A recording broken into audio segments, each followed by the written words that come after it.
परात्मानमेकं जगद्बीजमाद्यम् निरीहं निराकारमोङ्कारवेद्यम्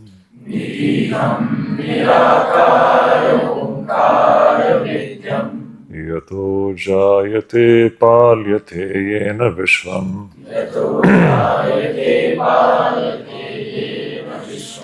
तमीशं भजे लीयते यत्र विश्वम्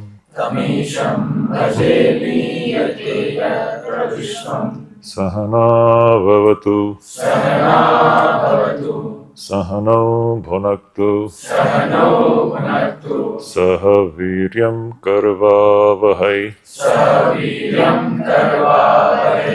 तेजस्विनावधीतमस्तु मा विद्विषावहै। ॐ शान्ति शान्ति शान्तिः।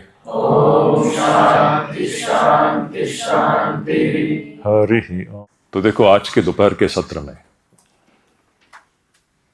हमने जो चर्चा किया ये अब सीधे हमें सृष्टि के मूल में ले गई है। आप अपने स्थूल शरीर का विश्लेषण शुरू कर दिए थे, स्थूल से आप सूक्ष्म में पहुंचे। ये स्थूल सूक्ष्म दोनों भी अनित्य है। यहां पर सब कुछ बदल रहा है, सब कुछ प्रतिक्षणम अन्यथा स्वभाव है, सब कुछ बदल रहा है कि नहीं। और स्थूल सूक्ष्म के पीछे और उसके भीतर कारण शरीर है। और जैसे हम कारण शरीर में पैर रखते हैं, आप सिर्फ आपके व्यक्तित्व के कारण में नहीं पहुंच रहे हो, आप सृष्टि के ही मूल में पहुंच रहे हो। हर जीव का जो कारण शरीर है, जो कारण है, वो पूरे सृष्टि का ही कारण है। और वहां you land up in the very source of this creation itself. It is a tremendous step. That's why I said this is a critical dimension. आप सीधे व्यक्ति से व्यष्टि से आप समष्टि में पैर रख रहे हो। ये दो शब्द आप सुने हैं, व्यष्टि और समष्टि? सुना होगा ना? नहीं सुना, बहुत हो गए ना, सुना नहीं होगा। व्यष्टि और समष्टि नहीं, जिन्होंने सुना नहीं है उनके लिए मैं स्पष्ट कर देता हूं। व्यष्टि यानी यह व्यक्ति, द इंडिविजुअल। अंग्रेजी में समझ लो, जो अंग्रेजी समझते हैं। यहां पर देखो, ये जो दिखाई दे रहा है इसमें individuals are there. So there is a dimension called the individual dimension and there is a cosmic dimension. Cosmic है समष्टि, व्यष्टि है यह एक जो जीव जो है यह व्यष्टि है। और जितने भी जीव हैं ये सब इस समष्टि के अंतर्गत है कि नहीं? समझ रहे हैं आप? समष्टि और व्यष्टि का मतलब समझ रहे हैं? एक इंडिविजुअल है, एक कॉस्मिक है। आप ऐसा आप समझ लीजिए, आपका जो एक शरीर है, ये अखिलेश है, अखिलेश का ये जो शरीर है, इस शरीर के अंदर कितने जीव जंतु है कि नहीं? इस शरीर के अंदर कितने जीव जंतु है आप गिन नहीं सकोगे। अब देखो, इसका मिस्ट्री देखो। There are countless, you can not count, nobody can count the number of living individuals existing in every. इसके अंदर कितने छोटे छोटे जीव हैं। वो जीव जो है वो व्यष्टि है, उस जीव के लिए ये अखिलेश समष्टि है। समझ रहे हो? इस अदिति रूपी, अदिति जो है ये समष्टि हो गया, उसके अंदर अनगिनत छोटे छोटे जीव हैं। उसी प्रकार देखिए, हम ये सब छोटे छोटे जीव हैं, हम एक समष्टि, एक कॉस्मिक बीइंग के अंतर्गत है। अब समझ लीजिए, अखिलेश के भीतर जो एक जीव है, छोटा सा कीटाणु है, उस कीटाणु का स्थूल शरीर है, उस कीटाणु का सूक्ष्म शरीर है। लेकिन वो कीटाणु जब अपने कारण शरीर में पहुंचेगा तो वो समष्टि रूपी अखिलेश में पहुंच जाएगा। दोबारा कहता हूं, समझ रहे हैं? इस अदिति रूपी समष्टि के अंदर छोटे छोटे जीव हैं। उस जीव की अपनी स्थूल शरीर है, उसका सूक्ष्म शरीर भी है। अब वो कीटाणु समझ के रखा है कि मैं वही हूं। सच्चाई यह है कि वो यह समष्टि रूपी अदिति ही है। उसका क्या इस समष्टि रूपी अदिति से भिन्न कोई अस्तित्व है क्या? प्रश्न है, विचार नहीं है। हम जो अपने आप को छोटा छोटा जीव समझ रहे हैं, मैं शुद्धिदानंद हूं, ये अंकित है, मोहित है, गार्गी है, लक्ष्मी है, अदिति है, निष्ठा है, हमारा इस समष्टि से भिन्न हमारा कोई अस्तित्व है ही नहीं। उस समष्टि में ये छोटे छोटे बुलबुले प्रकट हो रहे हैं, अदृश्य हो रहे हैं, प्रकट हो रहे हैं, अदृश्य हो रहे हैं। आपके शरीर अखिलेश के अंदर, इसके अंदर हो नहीं रहा है क्या? कितने ऐसे छोटे छोटे जीव कीटाणु जो है प्रकट हो रहे हैं। पिछले 5 मिनट में कितने प्रकट हुए हैं और कितने अदृश्य हुए हैं, हमें कल्पना है? नहीं है। उसी प्रकार इस समष्टि में कितने ऐसे बुलबुले अनगिनत, आप गिन नहीं सकते हो, प्रकट हो रहे हैं, नष्ट हो रहे हैं। तो जब हम इस जीव के स्थूल शरीर का अन्वेषण करते हैं, उसके माध्यम से हम सूक्ष्म शरीर में पहुंच जाते हैं। सूक्ष्म से जब हम कारण में हम पैर रखते हैं तो पूरे सृष्टि के कारण में हम पहुंच जाते हैं, सृष्टि के मूल में हम पहुंच जाते हैं। और सृष्टि के मूल को हम लोग ईश्वर कहते हैं, जो सब कुछ संचालित करती है। उसी को हम माया भी कहते हैं। और यह माया जो है ना, यह माया शक्ति है। एक बहुत बड़ा, एक सुंदर शब्द यहां पर प्रयोग क्या, वो वास्तविकता है, शक्ति। ये किसकी शक्ति है? उस परमात्मा की अपनी शक्ति है। अद्भुत है, वो परमात्मा की अपनी शक्ति ही इस रूप में प्रकट हो रही है। हम लोग और एक बार उस डेफिनेशन को पढ़ें। अब धीरे धीरे ये चित्र और भी थोड़ा स्पष्ट होने लगेगा। आप लोग ध्यान से सुनिए इस बात को, सीधे बैठिए, रीढ़ की हड्डी सीधी हो, एकदम पूरे सचेतन पूर्वक इस बात को सुनिए। देखिए, ये बहुत इंपॉर्टेंट मुद्दा है। तो ये कारण शरीर क्या है? इसको अव्यक्त कहा गया है, अव्यक्त नामनी। अव्यक्त क्यों? वह अदृश्य है। जो दिखता है वो व्यक्त है, जो दिखता नहीं है लेकिन है। बीज दिखता नहीं है लेकिन है। वृक्ष दिखाई देती है लेकिन वृक्ष के मूल में बीज है जो अव्यक्त है। उसी प्रकार यह जो विश्व प्रपंच हमें दिखाई देता है और हमें मोहित कर रही है, इसके मूल में एक बीज है जो अव्यक्त है। और ये अव्यक्तात्मक जो बीज है वह परमेश शक्ति है। अति सुंदर, इस शब्द को पकड़ लेना चाहिए, मैं बाद में कहूंगा इसका मतलब क्या। ये शक्ति है। बीज के अंदर शक्ति है कि नहीं? सोच के देखिए, एक बरगद का इतना विशाल पेड़ जो है, बरगद का बीज देखा है? आप सोचोगे बीज तो इतना कण के समान है, उस छोटे से कण के अंदर पूरा बरगद का पेड़ समाया हुआ है? तो कितनी शक्ति उसके अंदर छुपी हुई है। बीज तो, बरगद के पेड़ का बीज देखा ऐसे कण, ऐसे पूरा पेड़ उसके अंदर समाया हुआ है, इतनी शक्ति उसके अंदर है। उसी प्रकार ये शक्ति है। पूरा विश्व प्रपंच जो है ना, इस कारण शरीर के अंतर्गत है। ये कारण शरीर, ये शक्ति है, वो शक्ति की अभिव्यक्ति है ये सारा विश्व प्रपंच। और वो शक्ति किसकी शक्ति है? वो परमात्मा की अपनी ही शक्ति है, इसलिए उसको परमेश शक्ति कहते हैं। और ये जो शक्ति जो है, ये जो माया जो है, ये अनादि अविद्या है। अनादि अविद्या, वह अविद्या जिसकी आदि का निर्णय कोई भी नहीं कर सकता। ये कब शुरू हुई, इसका निर्णय कोई नहीं कर सकता। इसका उदाहरण मैं दूंगा बाद में, मुझे याद दिला दीजिए अगर मैं भूल गया तो। अगर मैं भूल गया तो मुझे याद दिला दीजिए। इस माया जो अनादि अविद्या है, अज्ञान जिसकी आदि का निर्णय कोई नहीं कर सकता, ऐसी ये माया है। और ये माया त्रिगुणात्मिक है, 3 गुणों से बना हुआ है।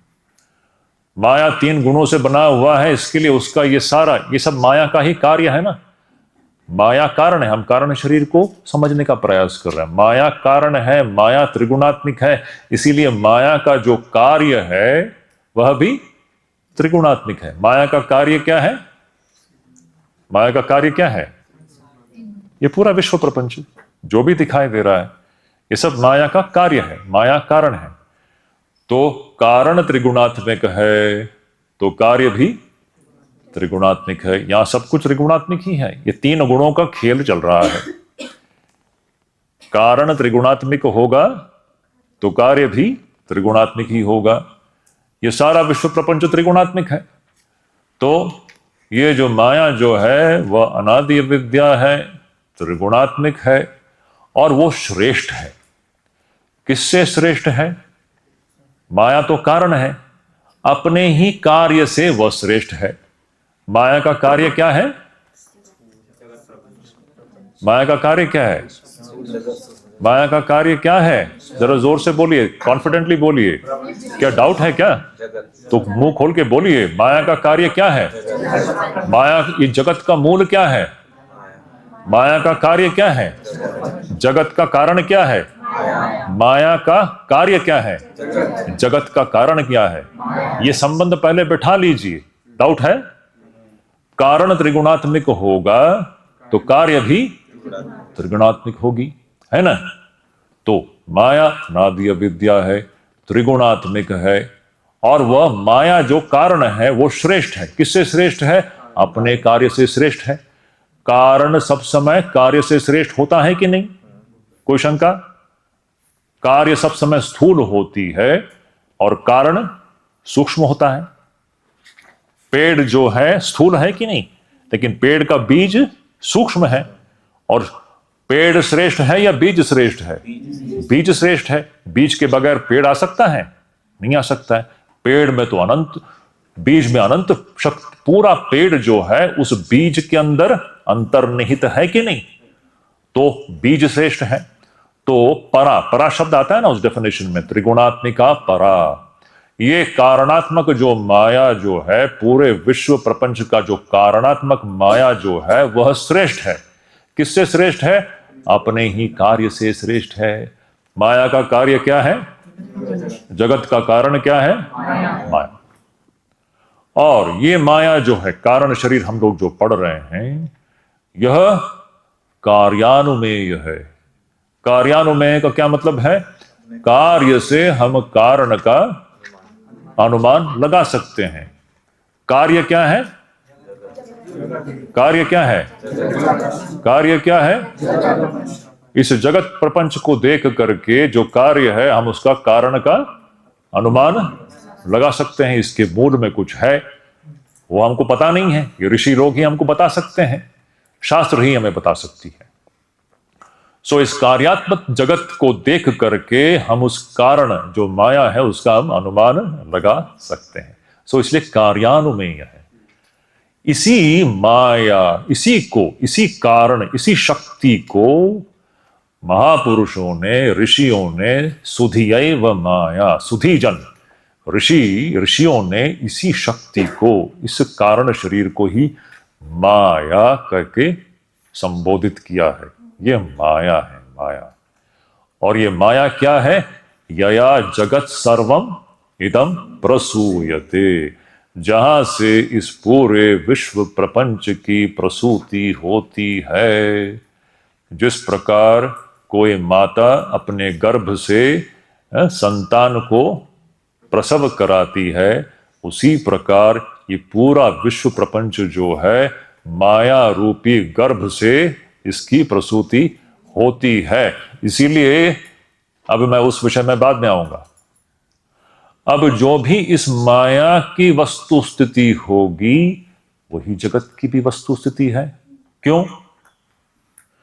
जो भी माया की वस्तु स्थिति है वही जगत की वस्तु स्थिति। क्यों? ये क्लियर होना चाहिए ना। माया की जो वस्तु स्थिति है वही जगत की वस्तु स्थिति। क्यों? कारण क्या है? जगत तो माया ही है, माया से उत्पन्न हुआ है, माया कारण है, जगत तो कार्य है। तो माया की जो वस्तु स्थिति होगी वही जगत की वस्तु स्थिति है। तो माया की वस्तु स्थिति क्या है? नहीं, रुक जाओ, वो तो है त्रिगुण। माया की वस्तु स्थिति, व्हाट इज इट्स स्टेटस? क्या हम इसको कह सकते हैं कि ये सचमुच विद्यमान है क्या?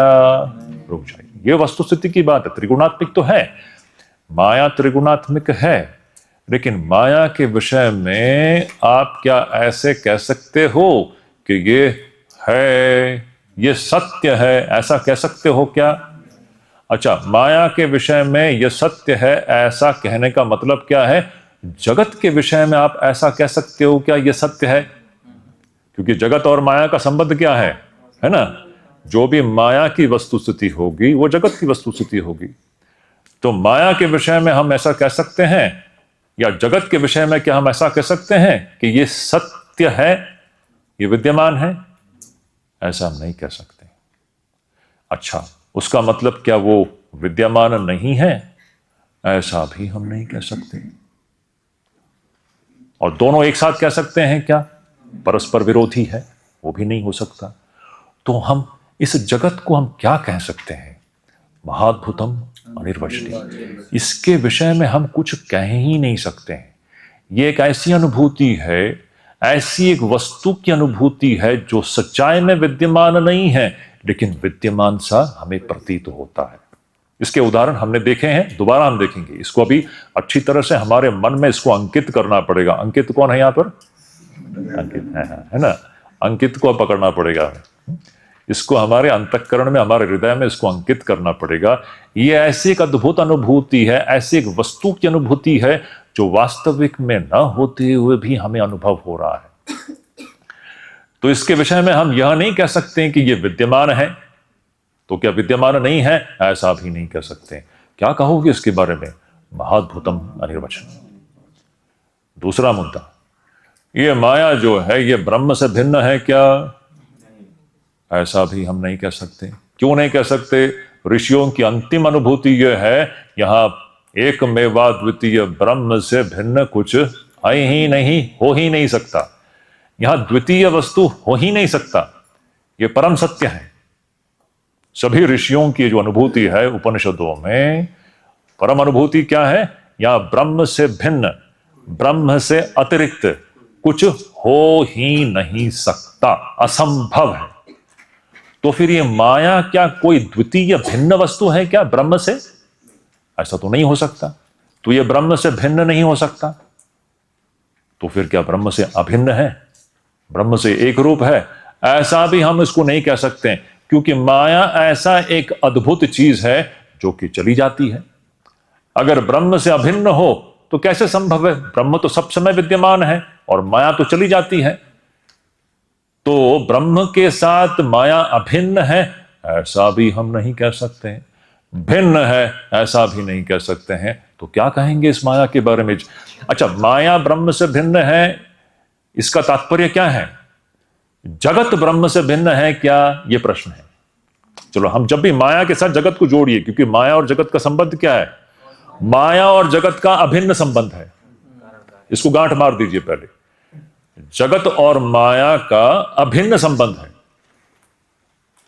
माया ही है, जगत माया ही है, माया जगत है, माया ही है।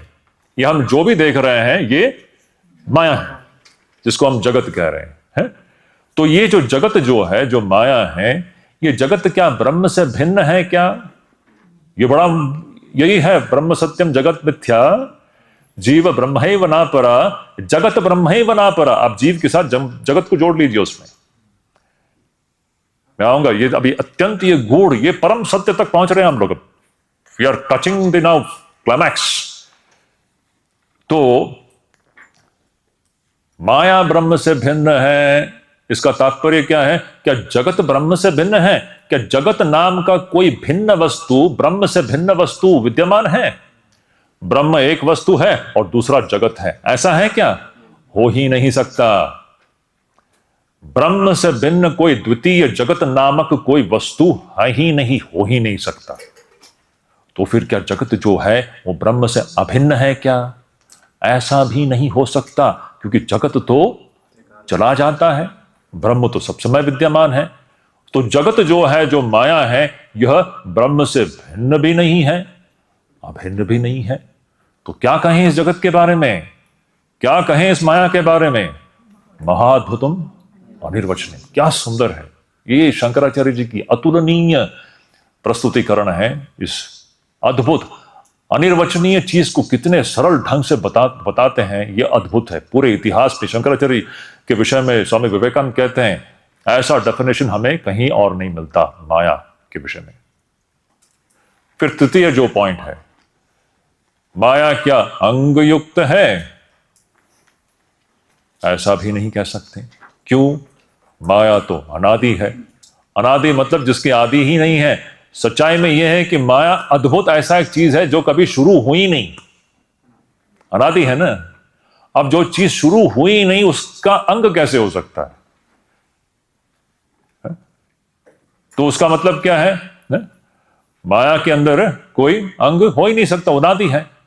तो फिर क्या माया अंगहीन है क्या? ऐसा भी नहीं कह सकते, क्योंकि माया का जो कार्य है, जगत पूरे पूरे विचित्रताओं से भरा हुआ है। ये विचित्रताओं से भरा हुआ जो जगत, जो माया का कार्य है, तो हम कैसे कहें कि माया अंग विहीन है? तो अंग युक्त है ऐसा भी नहीं कह सकते, अंग विहीन है ऐसा भी हम नहीं कह सकते। क्या कहेंगे इस माया के बारे में? महाअद्भुत। क्या कहेंगे इस जगत के बारे में, माया के बारे में, यानी ये जगत के बारे में क्या कहेंगे? महाअद्भुतम अनिर्वचनीय रूपा। अगली बार आप जब इस हिमालय को देखोगे, कैमरा निकाल करके फोटोग्राफ करने से पहले पहला यह महसूस कीजिए, क्या महाअद्भुत अनिर्वचनीय है ये चीज।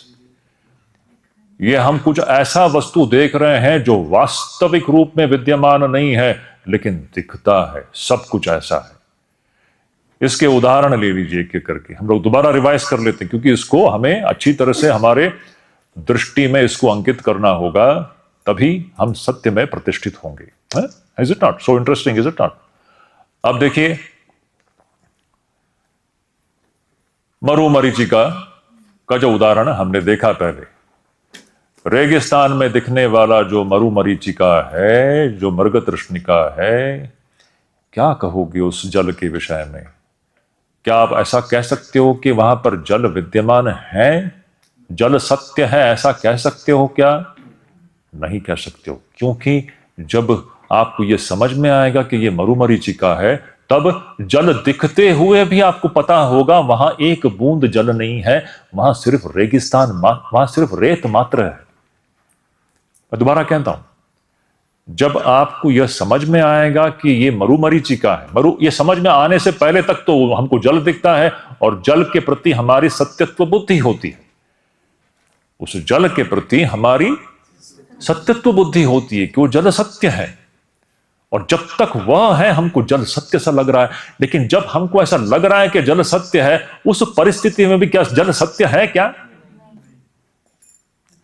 और जब हम जान जाते हैं कि यह मरुमरीचिका है, वहां एक बूंद पानी नहीं है, उसके बाद में भी जल दिखाई देगा।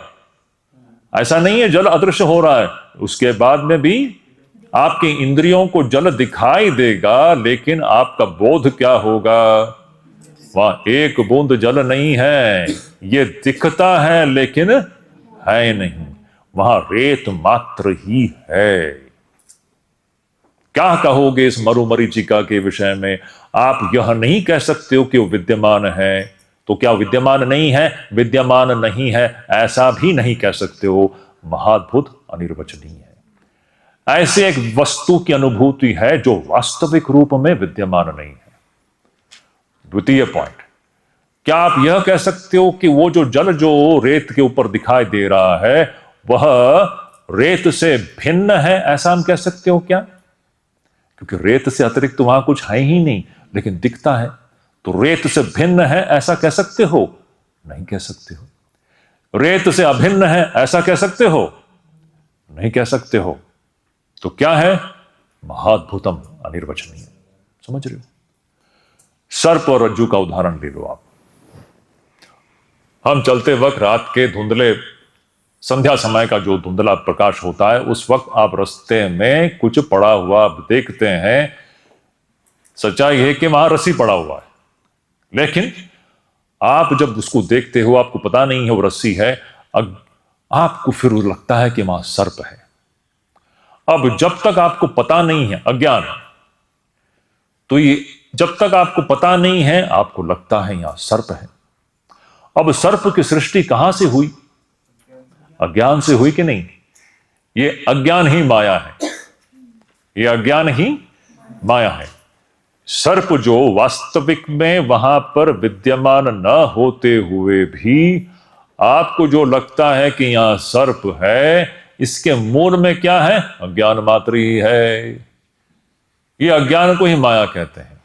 और जब यह अज्ञान हट जाता है तब आप देख पाते हो वहां पर सर्प है ही नहीं, रज्जू ही है। तो सर्प के विषय में आप क्या कहोगे? सर्प के विषय में जब तक आप अज्ञान में थे, आप क्या कह सकते हो? ये सर्प, आप उस सर्प के विषय में ऐसा कह सकते हो कि सर्प सचमुच ही विद्यमान है? आप नहीं कह सकते हो, क्योंकि जब ज्ञान होगा तभी भी सर्प दिखाई देगा, लेकिन आपको पता होगा सर्प सर्प सा दिखाई देगा, लेकिन आपको पता है ये सर्प नहीं है, रज्जु है। तो आप क्या उसके विषय में आप कह सकते हो कि सर्प सचमुच ही विद्यमान है? आप नहीं कह सकते हो, क्योंकि सर्प तो चला जाता है। क्या आप ऐसा कह सकते हो कि सर्प विद्यमान नहीं है? जब तक अज्ञान में है तब तक सर्प तो विद्यमान है, आप भयभीत हो जाते हो। तो क्या कहोगे इस अनुभूति के विषय में? महाद्भुतम अनिर्वचनीयम। एक ऐसे वस्तु की अनुभूति है जो ना होते हुए भी हमें अनुभव हो रहा है। स्वप्न की हमारी जो दृष्टांत है उसको ले लीजिए। ये बहुत ही मोस्ट इंपॉर्टेंट दृष्टांत तो स्वप्न दृष्टांत है, जो हर रोज हमारे साथ हो रही है। जब स्वप्न चलता है, देखिए, now you are coming to your own. ये रज्जु सर्प तो ऐसा बाहर का कोई उदाहरण है? और जो मरुमरीचिका भी है वो भी बाहर का उदाहरण है। ये तो अब आपके भीतर चल रहा है। ये स्वप्न, आप पहले बताइए, ये स्वप्न कहां चलता है? आपके भीतर चल रहा है कि नहीं? Very important point. ये सारा जो स्वप्न सृष्टि जो है, स्वप्न में दिखने वाला पूरा ब्रह्मांड है, ये कहां दिखाई दे रहा है? आपके भीतर दिखाई दे रहा है या आपके बाहर दिखाई दे रहा है? देखिए, एक पिंड में सारा ब्रह्मांड है, अभी भी वही हो रहा है, हमको समझ में नहीं आ रहा है अज्ञान के कारण। स्वप्न कहां दिखाई देता है? आपके भीतर दिखाई देता है। स्वप्न सृष्टि जो है, वहां जो पूरा ब्रह्मांड है, आकाश में घूमने वाले सारे गोले, ग्रह, नक्षत्र, galaxies, everything is there, just like this one, है कि नहीं? जैसा अभी है उसी प्रकार स्वप्न में पूरा सृष्टि है, स्थूल सृष्टि है। आप वहां गिरते हो, चोट लगती है। जिस प्रकार यहां अगर मैं गिर जाऊं तो आपके शरीर को चोट लगेगा, उस सप्त सृष्टि के अंदर आप एक व्यक्ति हो, वहां पूरा समष्टि भी है, व्यष्टि भी है। स्वप्न के अंदर पूरा एक कॉस्मोस है और इंडिविजुअल भी है। आप भी होते हो ना, आप उस स्वप्न सृष्टि के एक पात्र हो, एक इंडिविजुअल हो, होता है कि नहीं? और आप वहां पर तरह तरह की चीजें आप कर रहे हो, देख कौन रहा है? ये अपने आप में एक बड़ा प्रश्न है, मैं उसका उत्तर अभी नहीं दूंगा। That is something to be discovered. तो जब स्वप्न सृष्टि चलता है, जब स्वप्न की अनुभूति होती है, प्रश्न ये है जो बिल्कुल सत्य, जब तक आपको अच्छा, स्वप्न जब चलता है, किसी को पता होता है कि स्वप्न है? किसी को नहीं पता होता। उस वक्त वही सत्य है, तब यह नहीं होता। आज रात को आप देख लीजिए, आप कोई सपना देखे तो ध्यान से उठने के बाद उसका स्मरण करने का प्रयास कीजिए। वो सपना जब चल रहा था तब यह नहीं था। वहां से उठे, वो सपना चला गया, ये आ गया, थोड़ी देर बाद यह चला जाएगा, वो प्रकट हो जाएगा। ये कहां प्रकट हो रहा है? ये भी जो प्रकट हो रहा है ना, आपके भीतर ही प्रकट हो रहा है। एनीवे, तो ये जो स्वप्न सृष्टि है, जब तक ये स्वप्न चलता है तब तक वह सत्य सा प्रतीत होता है। तो क्या सचमुच वो विद्यमान है? क्या स्वप्न के विषय में क्या आप ऐसे कह सकते हो कि ये सत्य है, सचमुच ही विद्यमान है? नहीं कह सकते हो, क्योंकि जब सपना टूटता है पूरा जो स्वप्न सृष्टि कहां चली जाती है। आज तक मैंने ऐसे एक व्यक्ति को हमने नहीं देखा जो कि सपने से उठने के बाद स्वप्न को सत्य मानने वाला है? उठते ही हमको यह पता चलता है अरे वो तो सपना था। अब सपने में कुछ भी हुआ होगा, सपने में हम उस सब चीजों को सीरियसली ले रहे थे, लेकिन सपना टूटने पर आप उसको सीरियसली लोगे उसको? सपने में आप राजा बन गए थे, कुछ भी हो सकता है। यहां पर जो भिखारी है सपने में वो राजा बन गया है? सपने में वो राजा बन गया। हो जो यहां पर भिखारी है, कोई समझ लीजिए, कोई एक नाम ले लीजिए, चलो हर्षित कोई ले लेते हैं। हर्षित तुम यहां अच्छे हो, अच्छा ऐसे ले, हर्षित तो जो यहां पर राजा है वहां पर भिखारी हो जाता है। सपने में कुछ भी होता है कि नहीं? अब वहां पर वो भिखारी हो रहा है तो तरह तरह के कष्टों से गुजर रहा है, और जो वहां पर जब कष्टों से गुजर रहा है तब वो सत्य सा ही लगता है। सपना टूटकर आप जब यहां पहुंच जाते हो तब आप उसको कभी भी सत्य मानोगे? तो वो अनुभूति क्या थी? जब सपना चल रहा है उस वक्त वो सत्य सा लगता है, लेकिन सचमुच है क्या? न होते हुए पूरे सृष्टि को हम अनुभव कर रहे हैं। स्वप्न में सचमुच ही सृष्टि है क्या? प्रश्न है। वहां पर कुछ भी विद्यमान नहीं है, वहां पर ब्रह्म आत्मा ही विद्यमान है। सृष्टि ना होते हुए भी पूरे सृष्टि को हम जब अनुभव करते हैं, उसके विषय में क्या कहोगे? महाद्भुतम अनिर्वचनीय। यहां भी उसी प्रकार चल रहा है, या हमको समझ में नहीं आ रहा है? जिस प्रकार स्वप्न जब चलता है वहां पर उस व्यक्ति को पता नहीं होता कि यह स्वप्न है। पता होता है क्या? अगर उसको पता चल जाए तो उसके समस्याओं का हल हो गया। जब सपना चलता है उस वक्त वहां पर उस सपने के अंदर जो लक्ष्मी है उसको पता नहीं होता ये सपना है, तो विभिन्न प्रकारों के कष्टों से गुजर रही है। लेकिन अगर उसको पता चल गया उस सपनावस्था में ही, अगर उसको यह ज्ञान हो जाता कि तो यह सपना है, उसके बाद क्या होगा? उसके समस्याओं का हल वहीं पर, सब कुछ खत्म हो गया। उसी प्रकार यहां यह सपना चल रहा है। जिस दिन हमें समझ में आ गया यह सपना चल रहा है, आपके सारे समस्याओं का अंत वहीं पर हो जाता है। तीसरी बात, उस माया के डेफिनेशन में देखिए, शंकराचार्य जी क्या अद्भुत डेफिनेशन है। कहते हैं ये माया क्या है? अव्यक्त नामनी परमेश शक्ति। और क्या? अनादि अविद्या। ये माया क्या है? अनादि अविद्या है? इसके आदि का कोई निर्णय नहीं कर सकता। अब कल रात को आपने जो सपना देखा है, अदिति तुमने कुछ सपना देखा? कुछ भी देखा? कुछ तो देखा था। मुझे बताओ ये सपना कितने बजे शुरू हुआ? कोई बता सकता है? सपने के आरंभ कोई बता सकता है? आप जब सपना देखते हो सपना कितने बजे शुरू हुआ कोई बता सकता है? उसकी आदि का निर्णय कोई कर सकता है? इसीलिए उसको अनादि कहते हैं। वो ऐसी एक चीज है जिसकी आदि का निर्णय कभी हो ही नहीं सकता। जो शुरू, क्योंकि वास्तविक में होता तो आप निर्णय करोगे ना। ये ऐसी एक, इसीलिए तो इसको महाद्भुतम अनिर्वचनीयम कहते हैं। उसी प्रकार आप लोग जान लीजिए, यहां भी हम लोग देखिए, आज फिजिकल साइंस सर पटक पटक के कोशिश कर रही है इसकी शुरुआत को पहचानने की। There was a big bang 14 billion years ago, है? And the creation started. ये सब छोटे बच्चों को फुसलाने के लिए अच्छा है। मैंने ये अतिशोक्ति नहीं है, इसमें कुछ भी नहीं है। क्योंकि मैं क्यों कह रहा हूं? फर्स्ट ऑफ ऑल मैं दोबारा कहता हूं, आप मुझे बताइए जो मॉडर्न साइंस है, मैं पूरे विनम्रता के साथ कहता हूं, मॉडर्न साइंस के बहुत अच्छे अच्छे साइड्स हैं, अद्भुत डेवलपमेंट्स हैं, है? तो उसको अंडर एस्टिमेट नहीं कर रहा हूं। फिर भी इट इज, उसके मूल में ही फैलेसी है। विद ऑल विनम्रता के साथ कहता हूं मैं, अंडर, ये सब तो मॉडर्न साइंस का ही तो, न भौतिक विज्ञान का ही तो ये सब प्रोडक्ट्स हैं, उसको हम अंडर एस्टिमेट नहीं कर रहे हैं। लेकिन उसके मूल में एक भयंकर फैलेसी है। वो फैलेसी क्या है पता है? आप मुझे बताएं, ये पूरा जो आधुनिक भौतिक विज्ञान है, ये सब आपका जो स्थूल शरीर केंद्रित नहीं है क्या? हम जिसको भौतिक विज्ञान कहते हैं, ये सब आपका स्थूल शरीर केंद्रित मात्र ही तो है। स्थूल शरीर, आप मुझे बताइए स्थूल शरीर के पीछे कितने चीजें हैं, उनको कुछ वो तो मानते ही नहीं है। कुछ दशकों पहले तक तो मन को भी नहीं मानते थे। वेस्टर्न साइंस मन को भी आज भी संदेह है उनके मन में। वो तो ब्रेन को मानती है, वो माइंड को मानती ही नहीं है।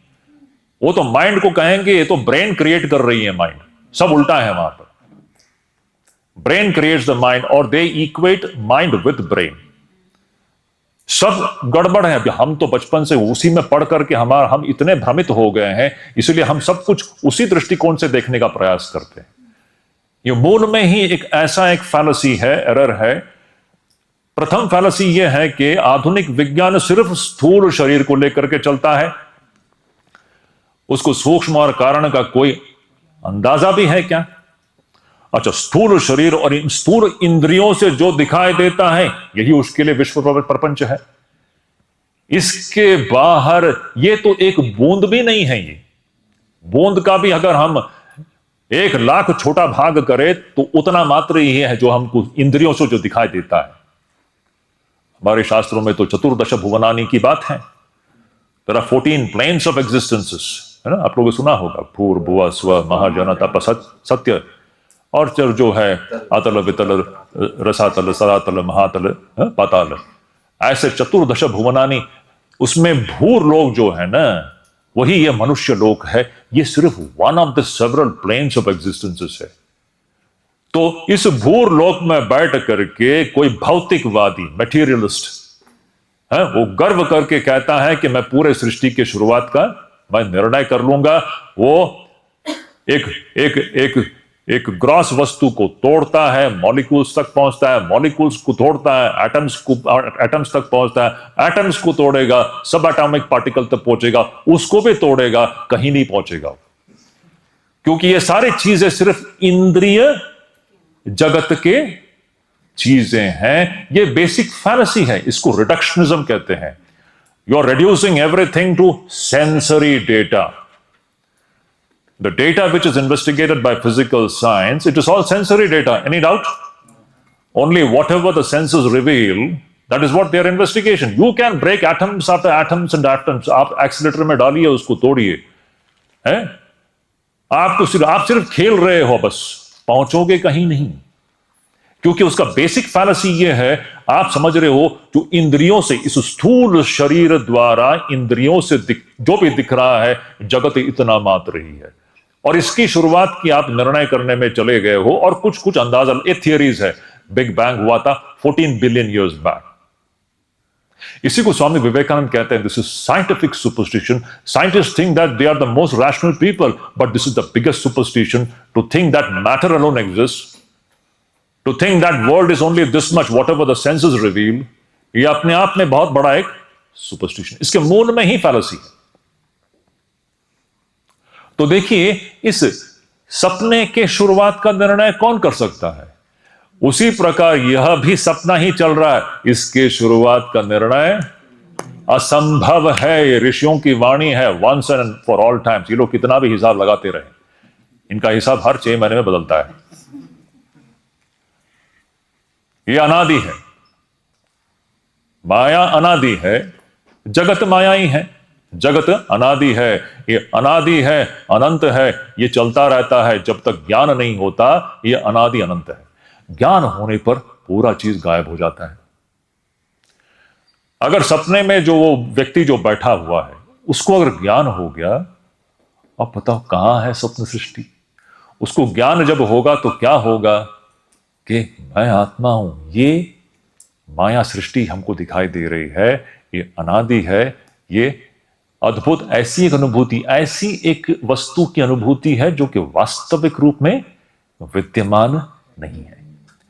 इन सब के मूल में ये माया है, जो शक्ति है। किसकी शक्ति है? ये सच्चिदानंद ब्रह्म की अपनी ही शक्ति है।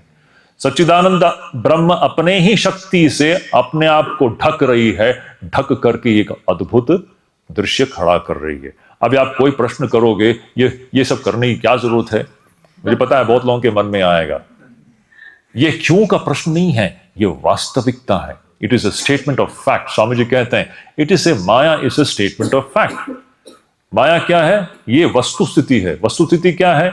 Maya is a statement of fact of what we are and what we are seeing around us. ये स्वामी विवेकानंद की परिभाषा है माया का।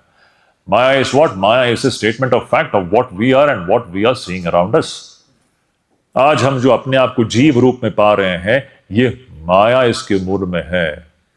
इसकी शुरुआत माया से है। ये जीव और जगत जो दिखाई दे रहा है ना, what we are and what we are seeing around us, हमको लगता है कि जगत है, ये माया के कारण है। माया सत्य को ढक रही है और माया ही सत्य को दिखा भी देती है।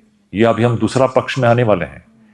ये माया ऐसी एक चीज है जो सत्य को ढकती भी है और सत्य को प्रकट भी करती है। तो हम अब ऐसे एक स्थान पर आकर के पहुंच गए हैं। इसलिए देखिए माया को ना, शंकराचार्य जी की और एक अत्यंत सुंदर रचना है जहां पर माया पंचकम उनका है। आप उसका आप चैंट कर सकते हो। वहां पर कहते हैं अघटित घटन पटीयसी माया। माया क्या है? अघटित घटन पटीयसी माया। उसका मतलब क्या है? माया वो चीज है जो असंभव को संभव बना देती है। असंभव क्या है? ब्रह्म से भिन्न कुछ हो ही नहीं सकता, लेकिन माया वो है जो ब्रह्म से भिन्न जैसा कि कुछ अस्तित्व में है ऐसा प्रकट कराती है। असंभव को जैसे कि संभव बनाती है। उसमें वो निपुण है। पटीयसी, निपुणता, ये माया का कार्य है। जहां कुछ भी नहीं है वो पूरे ब्रह्मांड को सृष्टि करती है, जैसे कि स्वप्न में हो रहा है। कुछ है क्या वहां पर? जगने पर कहां चला गया वो सारा सृष्टि?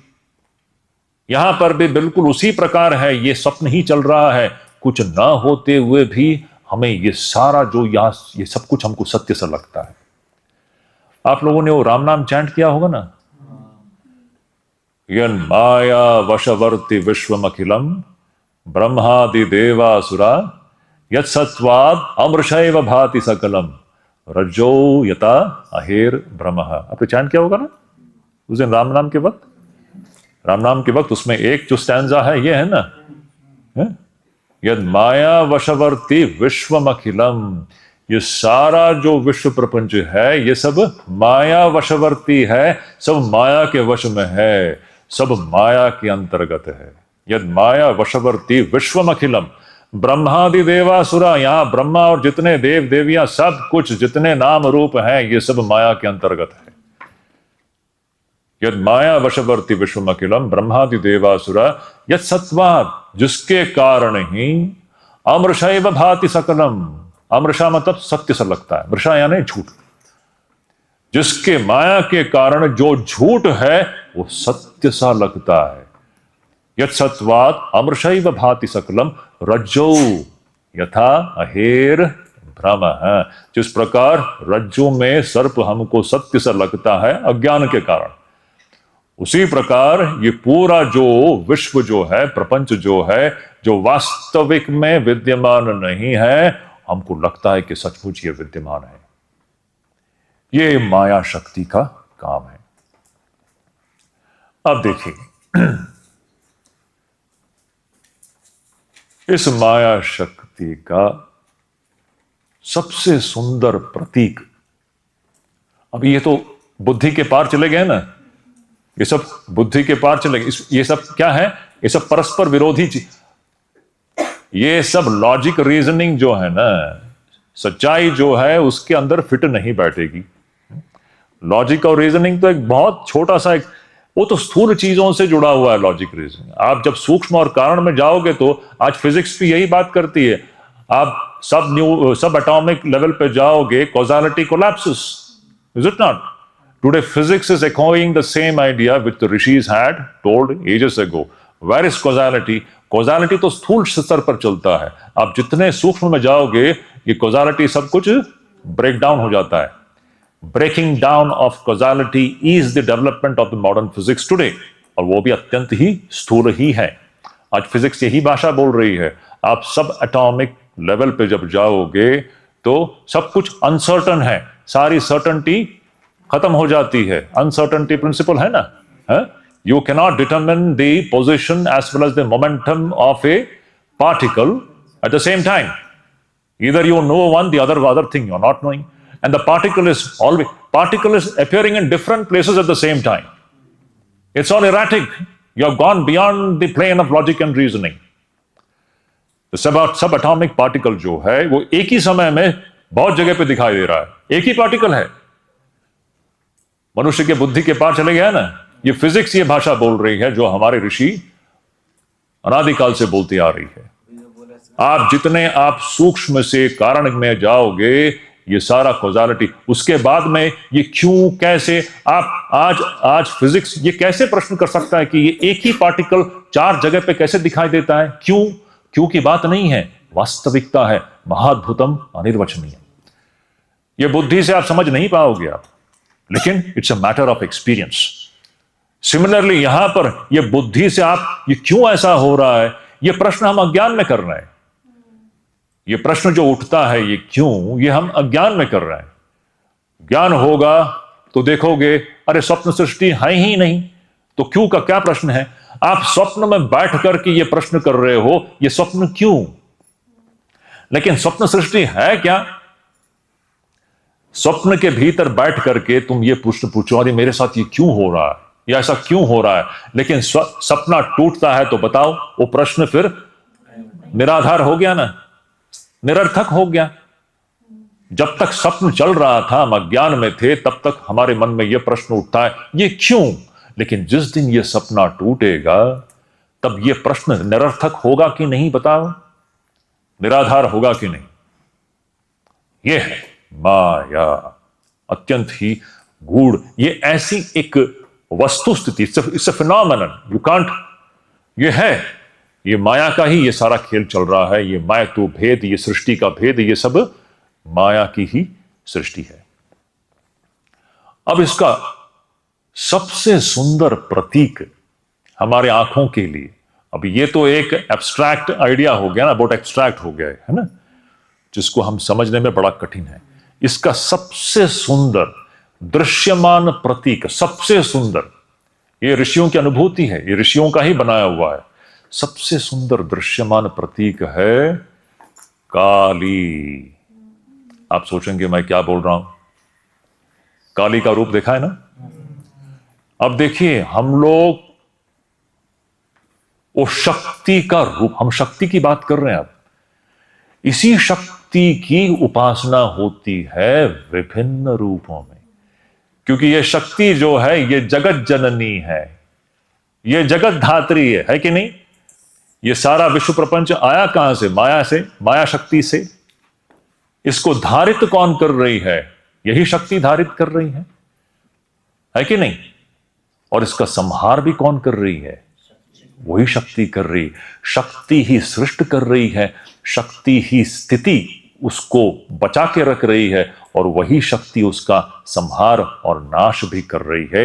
ये सृष्टि स्थिति विनाश का खेल ये शक्ति का खेल है, और उसका सबसे सुंदर जो प्रतीक है ये काली, काली भवतारिणी काली, जो जगत जननी है, जगत धात्री है, जगत प्रसविनी है, सृष्टि करता है, सृष्टि कर्त्री है। और शक्ति सब समय स्त्रीलिंगी ही होता है, शक्ति कभी पुल्लिंग नहीं होता। दिस शक्ति, this power is always feminine. इसीलिए देखिए, सभी हमारी जो हम जिसको हम लोग लड़कियां कहते हैं या महिला विशेष रूप है, शक्ति के रूप है। हमारी संस्कृति में हम महिलाओं को देवी के रूप में देखने की हमारी ये वो शक्ति है। सभी शक्ति है, पुरुष भी शक्ति ही है, लेकिन ये उसके विशेष मैनिफेस्टेशंस है। तो शक्ति सब समय स्त्रीलिंगी ही होता है। आप देखिए, ये जो काली जो प्रतीक है, it's a complete picture of reality. आप कोई काली मंदिर में गए हैं? जरूर गए होंगे। अच्छा, कलकत्ते गए हैं आप तो सभी लोग? नहीं गए हैं। कलकत्ते में जो दक्षिणेश्वर काली मंदिर है, जहां पर रामकृष्ण परमहंस देव का जो लीला स्थान जो है, अगली बार जरूर आप कलकत्ते जाएंगे तो आप और कहीं जाएं न जाएं, लेकिन दक्षिणेश्वर काली मंदिर जरूर जाइएगा। ये मेरा, आप गए हैं ना, तो जरूर जाइएगा।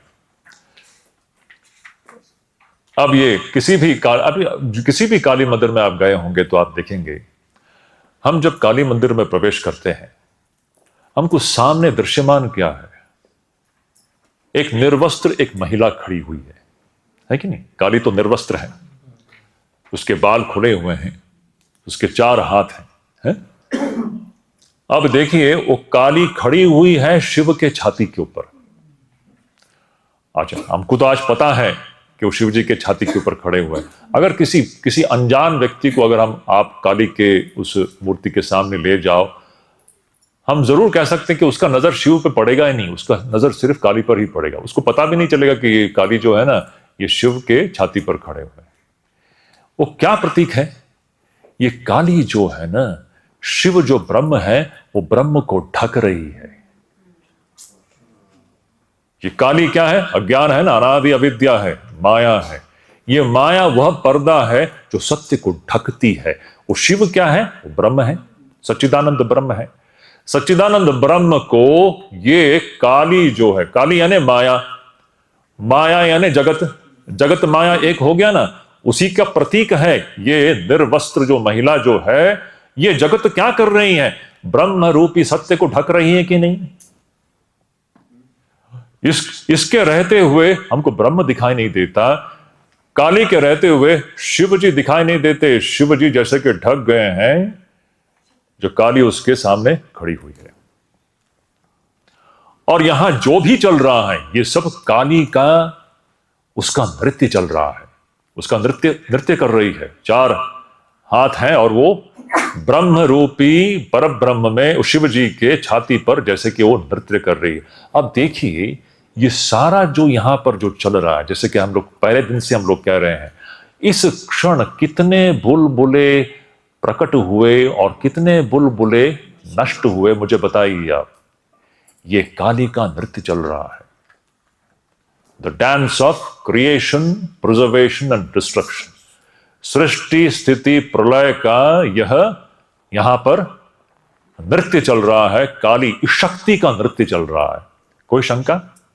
ये क्यों, कैसे, ये बुलबुला क्यों टूटा है? अभी बुलबुला टूटने की बात मैं इसलिए कह रहा हूं क्योंकि हमारे आसपास के कोई बुलबुला टूट जाए तो हम तुरंत प्रश्न कर लेते हैं, भाई ये क्यों मरा? इसी सृष्टि में कितने मरते हैं, हम प्रश्न करते हैं क्या? देखिए, दृष्टि पर साफ होनी चाहिए। ये काली का नृत्य चल रहा है यहां पर, सृष्टि स्थिति प्रलय। वो सृष्टि भी करती है, बुलबुलों को निर्मित करती है, बुलबुलों को वो बचा के भी रखती है थोड़ी देर के लिए, और वो स्वयं उस बुलबुले को खत्म भी करती है। There is no rhyme and reason, logic चला गया, क्यों का प्रश्न नहीं है, ये ऐसा ही है। It is a dance of creation, preservation and destruction. ये सृष्टि स्थिति और प्रलय का एक नृत्य चल रहा है, उसी के प्रतीक है काली। और इसके पीछे ब्रह्म छिपा हुआ है। हम इस जो सामने जो दिखाई दे रही है, हम इसी से आकृष्ट हैं। इसी से आकृष्ट जब तक हम रहेंगे, तब तक सत्य ब्रह्म जो है ना, शिव जो है ना, वो हमको कभी भी समझ में नहीं आएगा। तो ये काली क्या कर रही है? काली उस सत्य को ढक भी रही है, लेकिन जिस दिन हम काली के शरण में जाएंगे, ये काली शिव को प्रकट भी कर देती है।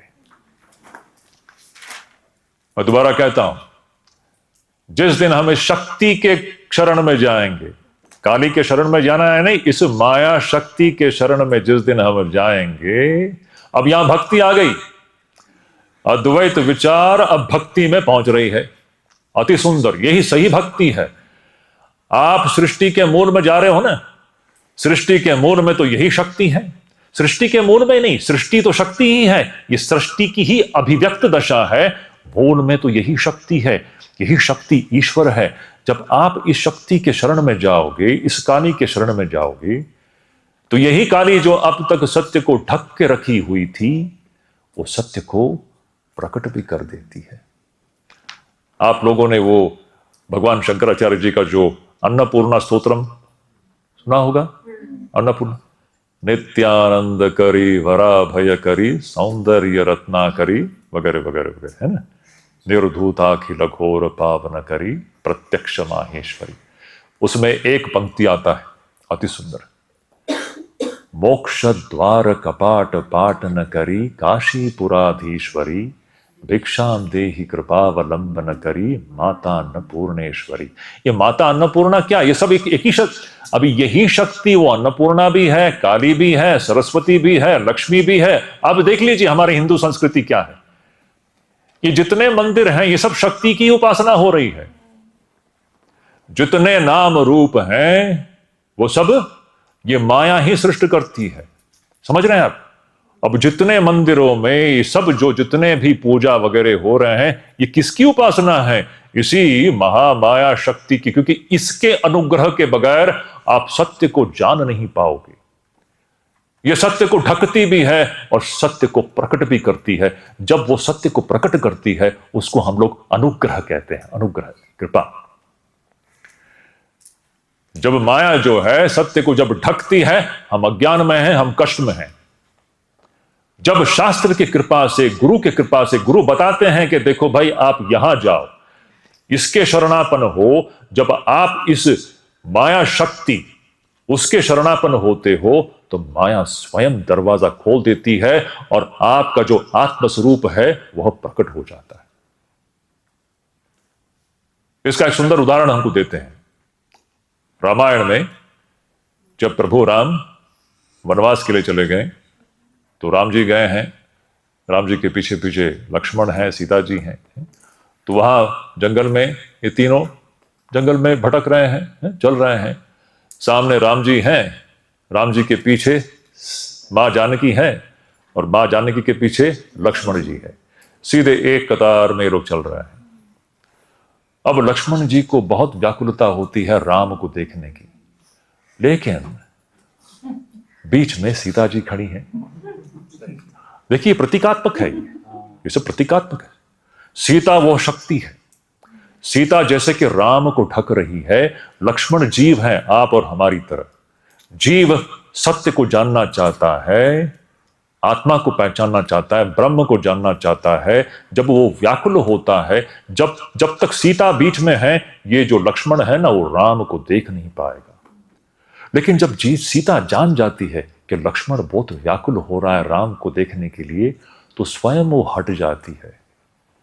वो हट जाती है तो लक्ष्मण को राम के दर्शन हो जाते हैं।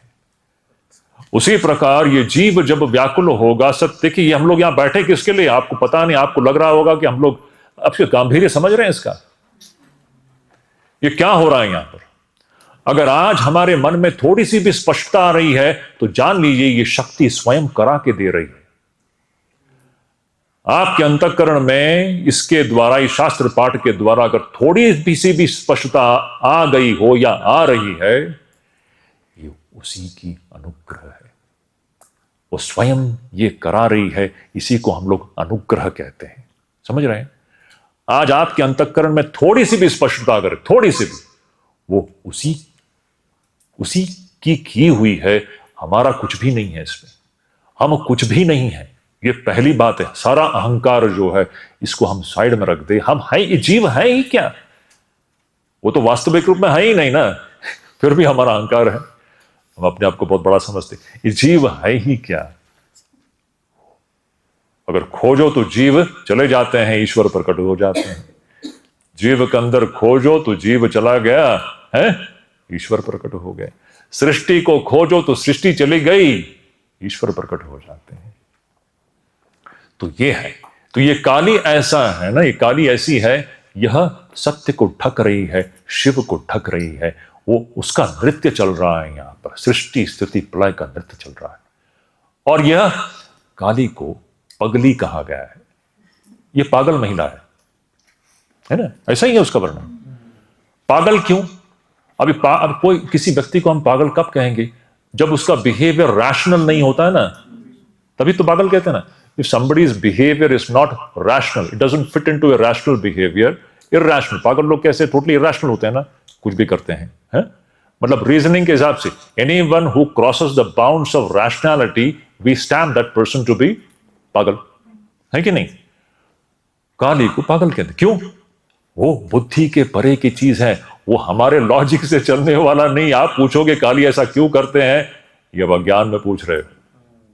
इसीलिए काली को पगली कहा गया है। ये उसकी महिमा है, हम जो भी देख रहे हैं यहां पर। और देखिए इस काली रूपी प्रतीक कितना अद्भुत ये प्रतीक है, ऋषियों की ये सब डिस्कवरीज है। ये निर्वस्त्र महिला वहां पर खड़ी हुई है, उसके एक हाथ में तलवार है, खड्ग है, खड्ग। खड्ग कैसे, उसमें से रक्त टपक रहा है। बहुत भयानक चित्र है, लोग समझते नहीं है। पाश्चात्य जगत के लोग कहेंगे कि ये लोग किसकी पूजा कर रहे हैं, उनको पता ही नहीं ये परम, इससे बढ़कर सत्य क्या, फिजिकल साइंस एंड क्या बचकानी बातें हैं। This is the reality, real symbol of reality. सत्य क्या है, ये काली ही सत्य है। तो क्या है ये, उसके एक हाथ में खड्ग है जिसमें से रक्त टपक रहा है, ताजा ताजा रक्त टपक रहा है? और अब देखिए पगली क्यों कहते हैं इसको, एक हाथ से रक्त टपक रहा है, मतलब वो सबका संहार कर रही है यहां पर। और हम सब बुलबुले हैं, ये बुलबुले प्रकट हो रहे हैं और नष्ट हो रहे हैं कि नहीं, हो रहा है कि नहीं। हम हर रोज आप प्रकृति को देखिए, आप देखिए, देखिए प्रकृति को आंख खोल करके देखिए, हो रहा है कि नहीं आंखों के सामने। हम सब उसके अंतर्गत हैं, उसका संहार चल रहा है और ये भयानक है, सभी लोग भयभीत हैं। तो ये पगली एक हाथ से आपका गला भी काट रही है और दूसरे हाथ से कह रही है कि बेटा तू डर मत। अभय दान देती है ना, दूसरा हाथ क्या है, अभय मुद्रा में है। पगली है कि नहीं, पूरी पगली है। एक हाथ से डराती है, दूसरे हाथ से कहती है डर मत। तीसरे हाथ में एक मुंडू है, कटा हुआ मुंड है, सर है? और चौथे हाथ में वर दे रही है, तो मांग तुझे क्या चाहिए। नहीं, कहने का मतलब है सृष्टि, ये सृष्टि की वर्णना है, यहां पर क्यों कैसे की बात नहीं है। सृष्टि स्थिति प्रलय सतत अविरत चल रहा है, यहां क्यों कैसे की बात नहीं है। This is a fact, this is reality, this is kalij play which is going on. अब देखिए दृष्टि बदल रही है, हम क्या देख रहे हैं यहां पर, यह शक्ति का खेल चल रहा है, यह काली का खेल चल रहा है, काली का नृत्य चल रहा है यहां पर। और वो जो कटा हुआ मुंड क्या है पता है, वो हमारे अहंकार को काटती है। ये जीव, वो कटा हुआ मुंड जो है ना, वो उसकी कृपा है। जिस दिन हमारा अहंकार कटता है ना, तभी हम मुक्त होंगे। ये जो जीव का अहंकार तो मिथ्या अहंकार है ना, हम हैं क्या, इस शरीर को लेकर के जो मैं करके बैठे हैं, ये मैं का तो कोई आधार ही नहीं है। और वो स्वयं यह मिथ्या अहम को सृष्ट भी करती है और इस मिथ्या अहम को काट भी वही देती है। और जब यह मिथ्या अहंकार कटेगा, उस दिन हमें सत्य हम क्या है हम समझेंगे, और वो उसकी अनुग्रह है। तो ये जो पिक्चराइजेशन है प्रतीक, इससे सुंदर सत्य का कोई प्रतीक नहीं हो सकता। यह शक्ति किस प्रकार ब्रह्म को ढक रही है, शिव को ढक रही है। शिव का ज्ञान यानी ब्रह्म का ज्ञान यानी आत्मा का ज्ञान तब तक नहीं होगा जब तक माया दरवाजा नहीं खोलती। जब तक यह शक्ति जो है, यह जब तक दरवाजा नहीं खोलती, तब तक हम सत्य को हम जान नहीं पाएंगे। इसीलिए इस शक्ति के शरणापन्न होना यह अनिवार्य है। इसके शरण में गए बगैर कोई नहीं सत्य को जान सकता। इसलिए देखिए, जितने भी सब बड़े बड़े महापुरुष सभी शक्ति पूजक थे। शंकराचार्य जी सबसे बड़े शक्ति पूजक थे। उनके बनाए हुए सभी मठों में क्या होता है, शारदा मां की पूजा होती है, शक्ति की उपासना होती है। शक्ति की उपासना किए बगैर सत्य को कौन जान सकता है। रामकृष्ण परमहंस है, कहानी आप जानते ही हैं। ये शक्ति अद्भुत है। तो इस प्रकार है, ये जो शक्ति जो है वो हमारे बुद्धि और युक्ति के परे है, beyond human logic and reasoning. इसलिए don't try to bring it down to your level of, वो बहुत एरोगेंस है actually. It's our arrogance that we want to fit the reality into the plane of logic and reasoning. ये हमारा अहंकार है। इसलिए अहंकार को समर्पित करना पड़ता है। अहंकार जब कटेगा वो उसी की अनुग्रह से होता है। तो इस प्रकार यह हमने जो पढ़ा, ये जो अब तक कारण शरीर ने हमको कहां ला करके छोड़ दिया। हमने शुरू किया था स्थूल शरीर से। स्थूल शरीर के पीछे जो सूक्ष्म शरीर है, सूक्ष्म शरीर के भी भीतर और पीछे मूल में कारण शरीर है जो माया शक्ति है। अब बताइए, आपका स्थूल शरीर और सूक्ष्म शरीर कौन संचालित कर रहा है? यही पगली संचालित कर रही है। समझ में आया? हम क्या गर्व कर रहे हैं? आप एक सांस नहीं ले पाओगे इस शक्ति के अनुग्रह के बगैर। आपके स्थूल शरीर और सूक्ष्म शरीर को कौन चला रहा है? पूरे विश्व ब्रह्मांड को चलाने वाला शक्ति क्या है? हम जो भी देख रहे हैं ये काली का नृत्य चल रहा है, उस महामाया शक्ति का नृत्य चल रहा है। सृष्टि स्थिति प्रलय अविरत चल रहा है। वो हमें बांध के रख देती है, वही हमें मुक्त भी कराती है। वही मृत्यु के रूप में आती है, वही जीवन के रूप में आती है, वही दुख के रूप में आती है, वही सुख के रूप में आती है, वही बीमारी के रूप में आती है और वही दवाई के रूप में आती है। वही स्वास्थ्य है, वही बीमारी है, सब वही है। यहां शक्ति से अतिरिक्त कुछ है ही नहीं। वो महामाया, उस शक्ति, वो किसकी शक्ति है? परमेश्वर शक्ति, किसी और की शक्ति नहीं है। सच्चिदानंद ब्रह्म शिव की अपनी ही शक्ति है काली। शिव ही काली है, काली ही शिव है, ये दो अलग नहीं है। ब्रह्म ही शक्ति है, शक्ति ही ब्रह्म है। ब्रह्म स्वयं अपने शक्ति से इस रूप में प्रकट हो रहे हैं, जीव और जगत के रूप में प्रकट हो रहे हैं और ऐसा दृश्य सृष्टि कर रहे हैं जो वास्तविक में ना होते हुए भी हमें दिखता है। तो सच्चाई में यहां क्या विद्यमान है? यहां पर परमेश्वर शक्ति ही विद्यमान है। जीव और जगत कहां है? अब बताइए, हम जो भी देख रहे हैं ये सब क्या है? परमेश्वर शक्ति ही है। हम आंखों से जो देख रहे हैं ये सब क्या है? ब्रह्म और ब्रह्म की शक्ति ही तो है ना, उससे अतिरिक्त कुछ है? हम अज्ञान में कहते हैं कि ये जीव है, ये जगत है। जीव जगत कहां है? ये स्थूल शरीर और जो सूक्ष्म शरीर है उसके पीछे कारण शरीर है। उसी प्रकार ये स्थूल जगत है, उसके पीछे सूक्ष्म जगत है। सूक्ष्म जगत के मूल में कारण है, कारण शक्ति है। ये स्थूल सूक्ष्म सब वही कारण है, कारण शक्ति है, कार्य भी शक्ति है, सब दिव्य है, सब परमेश्वर शक्ति है, ब्रह्म की ही अपनी शक्ति है। इसी को हम सभी मंदिरों में पूजते हैं। हमारी हिंदू सनातन धर्म की संस्कृति में कितने अनगिनत रूपों में हम उसकी उपासना करते हैं। वही लक्ष्मी है, वही सरस्वती है, वही शिव है, वही राम है, वही कृष्ण है, वही दुर्गा है। आप जिस किसी रूप में चाहिए तो उसकी उपासना कीजिए, लेकिन जानिए ये सब वही है। अब बताइए, जीव क्या उससे पृथक है क्या? ब्रह्म सत्यम जगत मिथ्या, जीव क्या है? वो तो ये परमेश्वर शक्ति है, उससे पृथक उसका कोई अस्तित्व है? इस परमेश्वर शक्ति से भिन्न कोई किसी भी सृष्टि की अस्तित्व है? परमेश्वर शक्ति ही है, उससे अतिरिक्त यहां पर कुछ भी नहीं है। अब देखिए, इसी बात को शंकराचार्य जी कितने सुंदर ढंग से 2 लाइनों में उन्होंने सब कुछ वहां पर खत्म कर दिया। आपको जो लगता है कि जगत अलग सा है, ऐसा जगत तो मिथ्या है, ब्रह्म ही सत्य है। जगत और जीव जो है ना, जगत और जीव है क्या? जीव क्या है? ब्रह्मैव। जगत क्या है? ये जो दिखाई दे रहा है ये वही परमेश्वर शक्ति ही तो है, उससे पृथक उसका कोई अस्तित्व है? हो ही नहीं सकता। तो हम देखिए, हम कहां से कहां पहुंच गए। अब देखते देखते कैसे जैसे कि कोई बच्चे को मां अपना उसका उंगली पकड़ करके धीरे धीरे ले जाती है कि बेटा चल चल चल, देख मैं तुझे दिखाता हूं सत्य क्या है। ऐसे शास्त्र हमें उंगली पकड़ करके हम अज्ञानी जीवों को धीरे धीरे सत्य तक पहुंचाती है और बताती है, देख सत्य ये है। अब इसमें प्रतिष्ठित होना ही जीवन का लक्ष्य है। यह मनुष्य मात्र ही कर सकता है। कोई गाय कर सकता है क्या? कोई बकरी या कोई घोड़ा कर सकता है? नहीं कर सकता है। ये इसकी योग्यता हमारे अंदर है। यह योग्यता हो करके भी अगर हम इसका प्रयास नहीं करें, यह अत्यंत ही दुर्भाग्य की बात है। अब देखिए, मन मुक्त हो रहा है कि नहीं? कितने भ्रांतियों से मन मुक्त हो रहा है। मन जैसे कि आजाद हो रहा है, जैसे कि सारे बेड़ियां टूट रही हैं। हम जैसे बेड़ियों से हम श्रृंखलाबद्ध थे, जैसे कि वो जगन्माता ही स्वयं हमें पहले बांध के रख देती है, फिर स्वयं बेड़ियां खोल देती है। पगली है वो।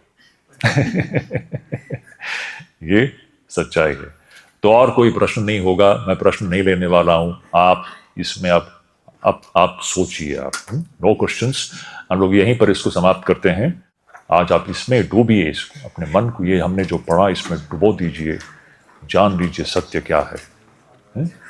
अत्यंत ये ध्यान का विषय है, ये अब ध्यान का विषय है। हम लोग यहीं पर रुक जाते हैं।